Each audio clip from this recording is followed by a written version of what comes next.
1 year ago, a trade war started that the US believed it could win in a single quarter. The goal was to force Canada to buckle, to surrender its economic sovereignty, and to keep feeding the American machine. But what if the aggressor completely miscalculated? What if the trade war didn't destroy the target, but instead launched a silent, long-term strategic counterattack that actually helped to end decades of US economic dominance? Here on Europe Curious, we examine the books 1 year after Trump's extortionist tariffs war started.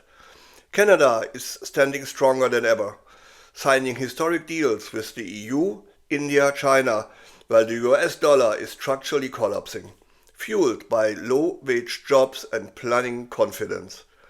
Today we break down Mark Carney's counterintuitive masterstroke, his patient global diversification strategy that turned a devastating trade war into Canada's Declaration of Independence. You won't believe how we did that. This breakdown has 4 acts. First, the crisis, the trap. Second, Carney's strategic masterstroke. Third, the mirage of American strength. And fourth, the quiet Canadian victory. First, we have to recognize the sheer scale of the threat. When the tariffs hit steel, aluminum, the looming threats of auto industry, it wasn't just a trade dispute. It was an existential economic crisis for Canada. Why? Because Canada was arguably more vulnerable than ever, with its trades heavily reliant on its southern neighbor. And the orange fascist gangster counted on it. This was the trap. The expectation was that Canada would either retaliate in kind, starting a painful, mutual destructive tariff fight Canada could not win, or, in Trump's distorted mind, most likely simply submit to the extortion. Both options mean humiliation, economic pain, and erosion of our Canadian sovereignty. But our newly elected Prime Minister Carney and his cabinet understood that beating the bully didn't mean fighting their fight. The decision they made instead was arguably the most strategic pivot in Canadian history. It was a complete shift in philosophy, from dependence to defiance. Like I said, Mark Carney and his team had other plans. Instead of engaging in a losing battle, Carney executed the ultimate judo move. He used the force of the American aggression to launch Canada into the rest of the world. This wasn't retaliation, it was strategic irrelevance. The core of the masterstroke was aggressive diversification, mobilizing the entire Canadian government to move fast.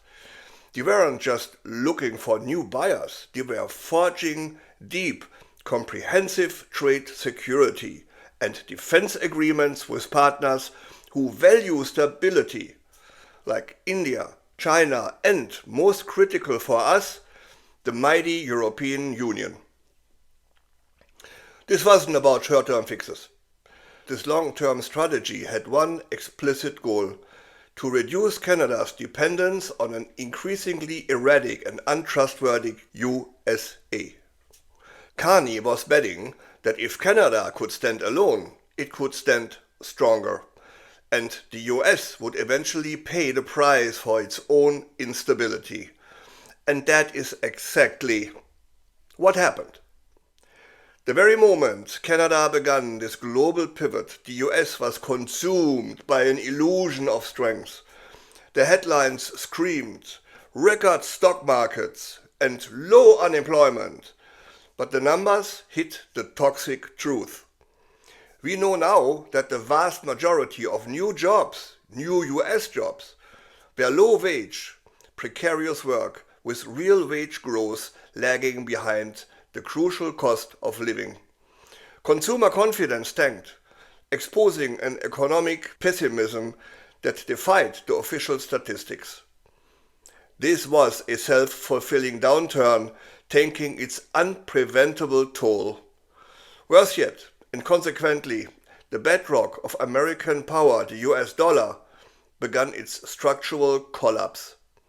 After yet another credit rating downgrade, global markets started a decisive hedge.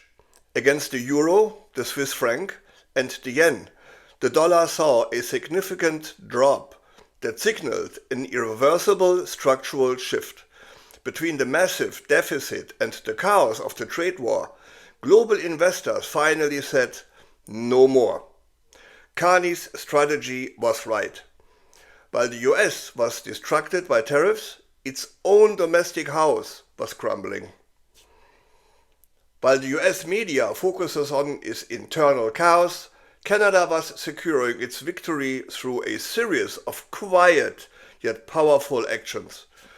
The government decisively removed American products like booze from store shelves. On an unprecedented grassroots level, Canadians began their own solidarity movement. We stopped cross-border travel, funneling vacation spending into Europe and other destinations. No more Canadian tourists in Florida, California, Las Vegas, and even worse, the US border states. US tourism revenue disappeared. The US tourism industry is severely damaged. But Mark Carney wasn't done. He demonstrated yet another powerful move. The true symbol of this strategic break was the direct grain train connection between Canada and Mexico. A massive trade link literally bypassing the United States entirely. Oops. No confrontation, no drama, no photo ops and fake promises. Just a silent, sovereign affirmation of new continental interest. The message was clear. We Canadians have leverage, and we are done centering our future on an unpredictable, unappreciative neighbor. We choose to assert our own global interests. But please, don't be fooled by the misinformation spread by the always lying Trump administration, the US media, and social media trolls, mostly from the US and Eastern Europe, trying to tell you. The narrative of 2025 isn't about Canadians surviving a trade war. It's about Canada finally creating its own, true, unprecedented yet sustainable economic sovereignty. Winning economic freedom. The true base for this shift was not financial strength, it was mental. Canadians realized we have the right leadership, the global support and the national leverage to walk away from a toxic, ugly relationship. We Canadians have reinforced our identity, strengthened domestic spending, and stood firm on the global stage, side by side with democratic allies. As we close the book on 2025, the final analysis is undeniable. The trade war didn't break Canada, it's liberated us.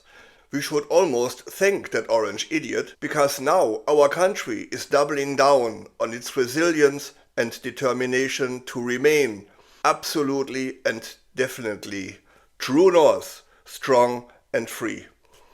If you want to keep track of this stunning new global economic order, make sure you hit that like button and subscribe to Europe Curious for more deep dives just like this one. Thanks for watching. I'm Wilfried Lemkuler from Europe Curious.